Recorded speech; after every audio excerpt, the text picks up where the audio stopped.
如果瞄准镜会反光，游戏会如何？粉丝的这个问题也有意思了。现实中的瞄准镜也是会反光的，因为只要有镜片，肯定都会反光。如果吃鸡中加入这个会如何呢？一、天气将影响战斗。大家都知道，吃鸡是有动态天气系统的，每局的天气都不同，有晴天、雨天、雾天、黄昏等等。如果瞄准镜会反光，那肯定也是有太阳的时候才反光。那么晴天和黄昏将会对游戏产生影响。在这两种天气的时候，瞄准有时会很困难。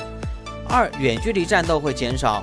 如果瞄准镜会反光，对近战瞄准镜影响不大，因为要是反光，我不开镜不就好了，直接腰射也可以打得很准。可如果是远战，用高倍镜的时候反光，那对远战的影响就大了。如果出现反光，玩家可能就不会打了，近距离战斗肯定会减少。三、玩家会寻找好位置。即使加入瞄准镜反光的机制，玩家也是可以用瞄准镜的，因为反光不是每个角度都会反光的。